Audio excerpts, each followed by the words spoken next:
Hey, what up everybody? This is Stevie Breach coming to you tonight. I just wanted to start out my video by saying that the same problems that my channel got hit with last week has hit Grimm's Toy Show.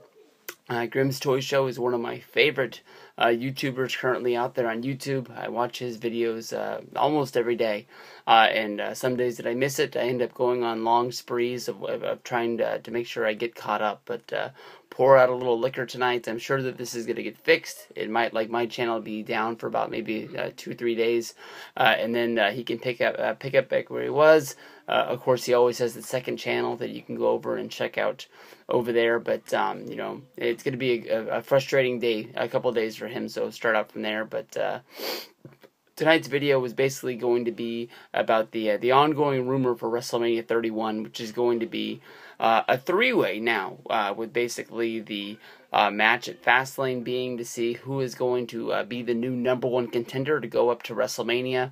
They used to do this a lot back in the day. The one that comes to my mind is Royal Rumble 2000 with The Rock and The Big Show.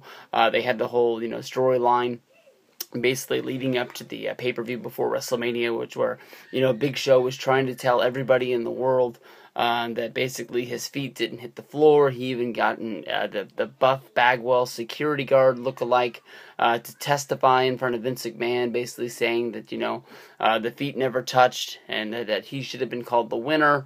And, you know, basically the wrong man got the win. You know, they have this Fastlane pay-per-view. They have to have some sort of a match to put out there.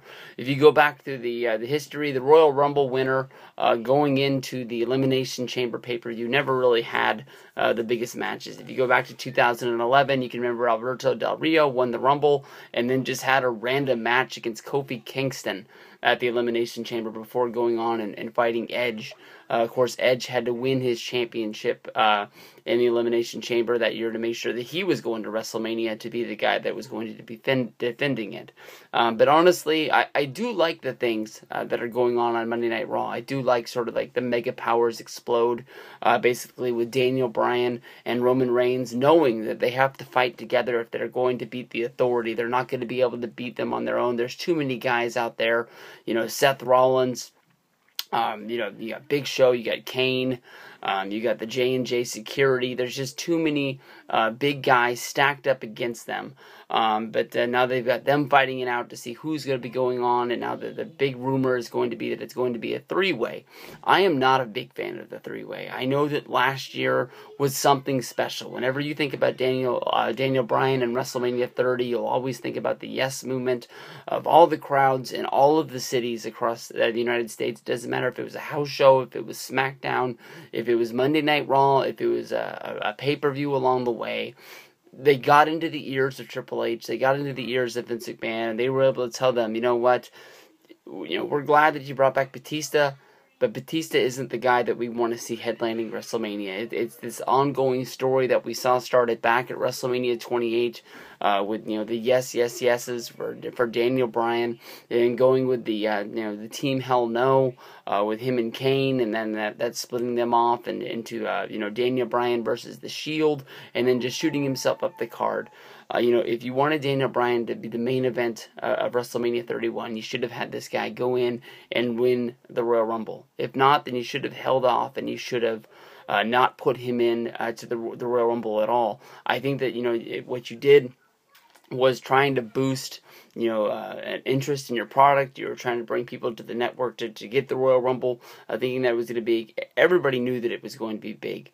But, you know, the way that Daniel Bryan got eliminated, it wasn't that bad, but the backlash that's come from it is making, you know, WWE backtrack, and basically Vince is saying, you know, we'll just give them what they want. We'll put Daniel Bryan into the match, and it'll be Daniel Bryan versus Brock Lesnar versus Roman Reigns, and you know, we'll still go along, and Roman Reigns can be the guy.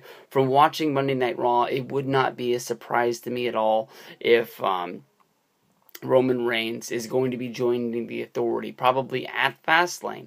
So that way you have three groups going in to there. It's not, you know, two baby faces against one heel. You know, it's just basically all three factions. There's the babyface Daniel Bryan going up against, you know, Team Lesnar with Paul Heyman, and then you've got Team Authority, and they're making sure that storyline with Brock Lesnar, if he's leaving, comes full force. That basically, Heyman stepped up to the plate for the Authority and basically solved the problem that they had, that not wanting John Cena to be the champion, and now here they are going into WrestleMania. I don't know if it'll be brought up that Brock is leaving. Triple H chose his words very wisely when he was on the Stone Cold podcast, basically saying that there is other opportunities if he has unfinished business and he wants to go do those things before it's too late in his career, or is he just going to stay here? So, Triple H wasn't putting it out there if it was known if Brock is leaving or not, but it is well known that from a lot of people that more than likely there's good money on the table for Brock Lesnar to leave if he does want to fight professionally for UFC or for Bellator again, and that's more than likely to be more money than he's making in WWE. So, you could do this whole thing of basically trying to get the title off of Brock before he's leaving, and then, that's where the Authority steps up and they have to win the title back for themselves because they don't want it to fall back into the weak, Daniel Bryan clan. If this match does happen at WrestleMania, I will be in my seat, much like I was at the Royal Rumble. I will be cheering for Daniel Bryan. In my heart, that's who I want to see win the match, but I know, at the end of the day, this is Roman Reigns' match. This is Roman Reigns' moment. This is Triple H's moment, and the Performance Center, and NXT's moment as well, as one of their guys stepping up and grabbing that brass ring, proving that what they're doing down there in Florida is worth it. I really think that's what WrestleMania 31 is about. Where Roman Reigns goes from there, he's going to need an opponent, so you're going to be able to see Daniel Bryan stepping up into the main event, more than likely at Extreme Rules, Daniel Bryan versus Roman Reigns, and see how long that one-on-one sort of movement can go from there with those matches. But if that's the rumor of what's going down at WrestleMania 31, I'll be sitting in my seat, I'll be happy.